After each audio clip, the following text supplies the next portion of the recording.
তার জন্য মাননীয় স্পিকার আপনাকে ধন্যবাদ দেই।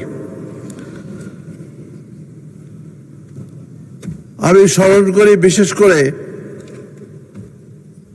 বিএনপির প্রতিষ্ঠাতা বাংলাদেশ স্বাধীনতা ঘোষক শহীদ রাষ্ট্রপতি জিয়াউর রহমান এবং 3 বারের প্রধানমন্ত্রী প্রয়াত বেগম খালেদা জিয়া, যার অনুপ্রেরণায় আমি রাজনীতিতে এসেছি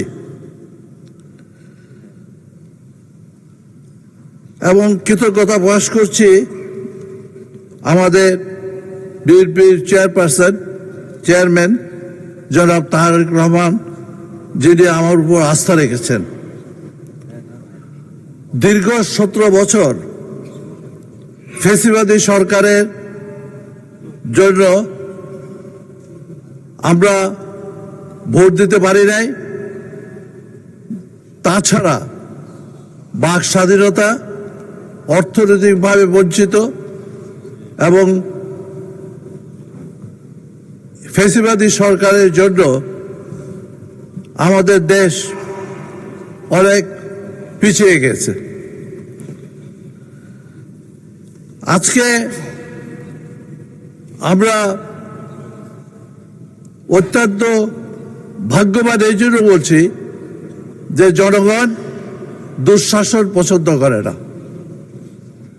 17 বছর বিএনপি এবং অন্যান্যরা যে আন্দোলন করে এই দুঃশাসন থেকে আমরা মুক্তি পেয়েছি এবং আমরা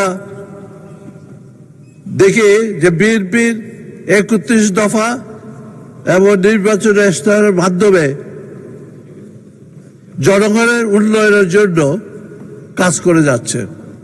তার ফলাফল আমরা দেখছি এই গত 2 মাসের ভিতরেই জনগণের কল্যাণের জন্য সকল কর্মসূচি পালন করছে। কৃষকদের ঋণ মওকুফ এবং কৃষকদের কার্ড, সেবা কার্ড এবং ফ্যামিলি কার্ড, পরিবার কার্ড এইসব দেওয়ার পিছনে একটি ভবিষ্যৎ স্বল্প দেখছি আমরা এবং এই কারণেই আমরা মনে করি যে সবসময় বিএনপি জনগণের কথা বলে, জনগণের জন্য চেষ্টা করে। আজকে রাষ্ট্রপতির ভাষণে অংশগ্রহণ করে এটা আজকে আমরা ধন্যবাদ দেই যে রাষ্ট্রপতি বাংলাদেশের জন্য যে অব্যবস্থা ছিল সেই অব্যবস্থা থেকে স্বীকার করেছেন যে রাজনৈতিক এবং অর্থনৈতিক উন্নয়ন ছাড়া দেশের উন্নয়ন সম্ভব নয়। এবং বিএনপি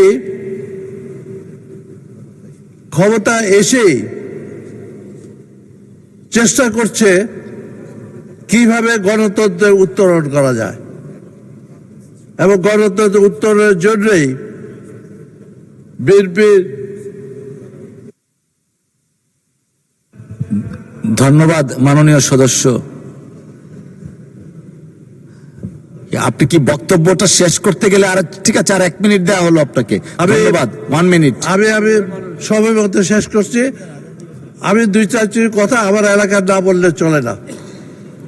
আমার এলাকা সীমান্তবর্তী এলাকা, বেকার সমস্যা প্রচুর। এই বেকার সমস্যার জন্য আমাদের কাজকর্ম এলাকা ভিত্তিক হতে হবে এবং সেই জন্য আমরা চেষ্টা করছি। স্বাস্থ্য সেবা নিয়ে কথা বলার দরকার নাই, সকলের মুখে একই কথা যে স্বাস্থ্য সেবা ভঙ্গুর হয়ে গেছে এবং আমাদের এলাকায় একটি সম্ভাবনা এলাকায়, অথচ রাস্তাঘাটের অবস্থা অত্যন্ত করুণ। কারণ এই রাস্তাঘাটের জন্য বিশেষ করে ঢাকা, চিটাগং, খুলনা, কুমিল্লা, সিলেট এই রাস্তাটা এশিয়ান ডেভেলপমেন্ট ব্যাংকের আন্ডারে নেওয়া হয়েছিল উন্নয়ন প্রকল্প। কাজ হচ্ছিল, হঠাৎ বন্ধ হয়ে গেছে। আশা করি এই কাজটা দ্রুত সম্পন্ন হবে। আমি জি ধন্যবাদ মাননীয় সদস্য।